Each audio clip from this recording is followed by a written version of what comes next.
Hello, my name is John. I am a born again agnostic, and today I want to talk about the 1998 Jim Carrey movie, The Truman Show, and how it contains many parallels to deconstructing faith and leaving cult or cult like environments. If you've not seen the film before, here is a quick rundown. Truman doesn't know it, but he is the star of the world's most popular TV show and has been since before he was born. He believes he lives on an idyllic island off the coast of the US mainland, but it is in fact a huge and elaborate TV studio. All of his friends and family, including his wife, are actors. A lot of people have drawn a lot of parallels between The Truman Show and real world reality TV shows such as Big Brother and Survivor. It's also drawn comparisons to Thomas More's Utopia, but what I'm interested in is the process that Truman undertakes that leads to him leaving the island. And the reason for this is that I grew up in an evangelical fundamentalist Christian church in the UK, and I recently rewatched The Truman Show and was really taken aback by the similarities in the environment. I'm also basing these comparisons on conversations I've had with other people who have left the church or other cult or cult like environments. I'd also like to say that not all churches are like the ones I've experienced. There are definitely many that encourage and allow the freedom of expression, thought, and belief. Truman's environment is one of control. The producers of the show have chosen his wife, and they've gone to great lengths all of his life to keep him on the island that he inhabits. The parallels to cults are obvious, but these means of control are common in other environments too. As a young man, the relationships I had were deemed either appropriate or inappropriate by the church. And the church went to great lengths to keep people in the fold and control their behavior, much the same way as Truman experiences. One of the biggest tools the producers use is fear. Through a traumatic event in his childhood, Truman has been given a fear of the water. This is something that has been intentionally created. Cult like groups do this too. They create a fear to prevent us from leaving. Fear of the harm that the outside world will do to us if we ever leave the protection of the group is definitely not uncommon. In fundamentalist Christianity, there is the fear of hell, something that is instilled in people from a young age. This idea of if you leave, bad things will happen is hugely common, but this is far from the only tool I experienced. Shame and guilt are also massive barriers to the freedom that comes with leaving that world behind. Truman's relationships are controlled. The producers have given him a best friend who is a puppet of the director and uses all manner of manipulation to keep Truman in check. Truman's romantic relationships are also curated. An inappropriate relationship was canned during his high school years because the woman involved, who was only meant to be an extra, had genuine feelings for Truman and wanted him to know the truth and experience the freedom of leaving. She was promptly removed from his life, becoming something of an obsession even after he married Merrill, who, like Truman's friend Marlon, is an agent of control.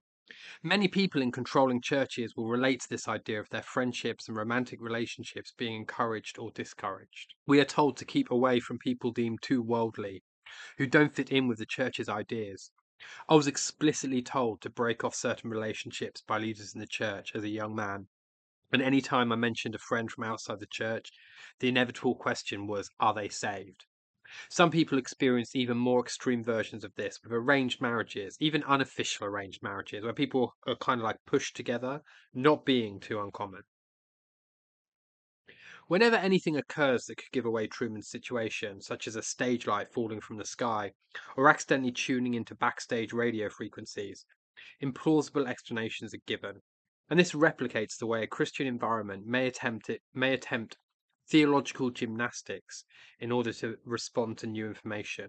When going through the questioning phase, I would often be met with answers from church leaders that were not satisfactory, that did not sit right with me, or even explicitly at times told not to ask questions. The evidence for evolution or the Big Bang, the evidence against biblical events such as the flood or the Exodus, were met with poor quality responses. If God is so loving, why does he allow ... cannot be answered satisfactorily from a fundamentalist perspective, let alone all the numerous contradictions and inaccuracies contained within the Bible itself. People respond to these questions by either adapting their theology away from fundamentalism, moving further into a fundamentalist state of mind, or rejecting the faith entirely. But it is a process. When Truman stumbles upon extras having lunch behind a fake lift, the answers were not satisfactory anymore, and he quickly realized something was wrong, and he begins to question everything, including his relationships. Eventually, he tried to do what many of us try to do at these times: leave. Every escape attempt is thwarted in increasingly bizarre and desperate ways in order to keep Truman. They even bring his father back from the dead in an attempt to create another relationship to tie him to his island home. It is pure emotional blackmail, the last resort of an abusive environment in keeping people. Truman has to be prepared to put these relationships aside. Easy to do when he realizes that they are founded on lies. He is required to face his fears, to literally sail into the unknown when his environment was exposed as a sham. He weathered the storm and eventually encountered the truth and freedom. Even when Truman reaches the outer edge of the studio, the director speaks with him and attempts one more piece of emotional blackmail in order to keep him.